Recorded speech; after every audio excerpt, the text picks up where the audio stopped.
My name is Kayla Nolan. I am 16 years old. Today is November 27th, 2015. I'm speaking with Catherine Lanham, who is my mom, and we are recording this interview in her bedroom. I started out by asking my mom how she knew she was ready to have kids. We were 28, 29 years old. Your father was in his early 30s, 31. We were ready to start a family.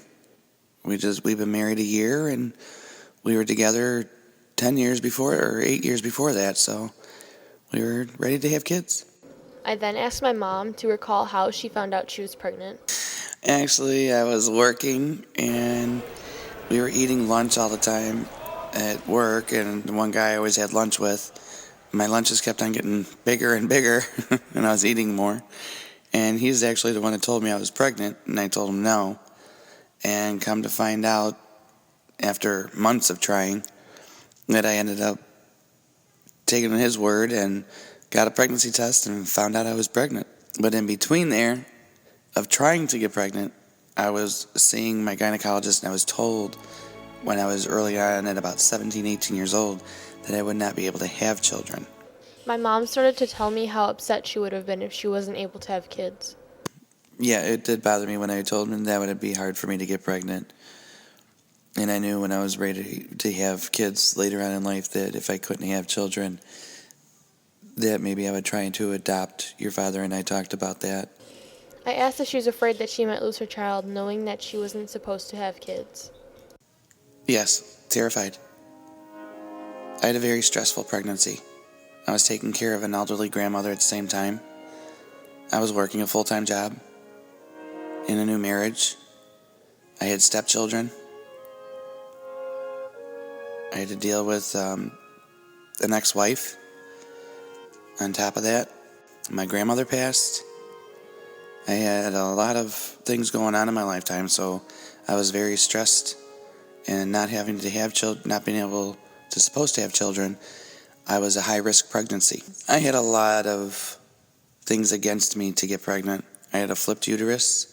I had, before then, I had breast cancer. I was diagnosed at 19 with my first tumors. Had a biopsy. By the time I was 24, I had them removed. I had a double mastectomy. I had to take couple of chemo treatments.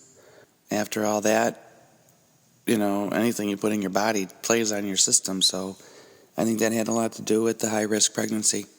I asked my mom if there were any complications with her pregnancy. During my pregnancy with you, the one complication I did have is I was Rh negative, and they had to give me, I was O negative blood type. I had to receive Rh negative shots when I was pregnant with you. So that way, when I gave birth, if anything got scratched or torn or whatever, the bloods didn't mix, because it can kill you or kill me. And another portion of my pregnancy, because the stress was so great, that I actually lost a whole section the size of a saucer plate of my hair. Your aunt went to go cut my hair one day, and we were up in Grandma's shop in her house. She was combing through my hair, took out my ponytail, and I was completely bald. Because my mom was a high-risk pregnancy, I asked what she did to try to cope with her stress levels. I tried to not let things bother me. Did you do anything? I took it a little bit more easier at work. I still was working. Like I said, I was still taking care of grandmother at the same time. And we had to make it known to the whole family that I had to reduce stress level, otherwise I was in chance of losing my child. Since my mom had a rough pregnancy, I decided to ask if she had any complications with labor. The labor was really hard labor. It was around the due date. You were actually like a week early. However, the contractions just kind of stayed apart for a while. We were at home for about 3 hours, and then the doctor said go to the hospital. So we went to the hospital, and I was still in labor, and about 10 hours later, the doctor had to pop my water bag because it would not pop. They call it Malcolm when I was, where you've already mixed it. So they had to worry about septic, getting any kind of poisons and stuff into my system, which can actually harm you and hurt me. Your heart rate dropped a couple of beats.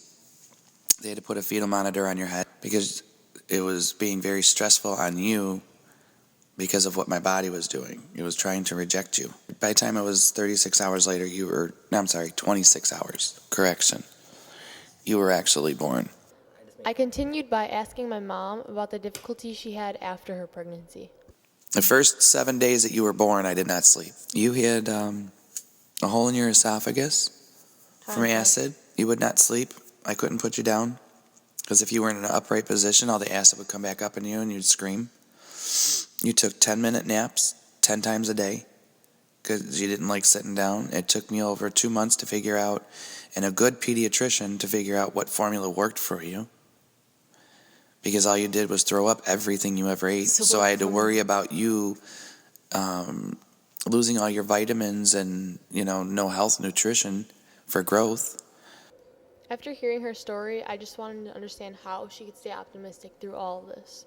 I guess it's strong beliefs of that, God is only going to give you what you can handle. I've gone through cancer twice. I beat that. I was told it was going to hard to get pregnant. God blessed me with 2 kids. And as far as optimistic, with anything else in life, there's always alternatives to everything. It's whether you take the chance of doing the alternatives or not.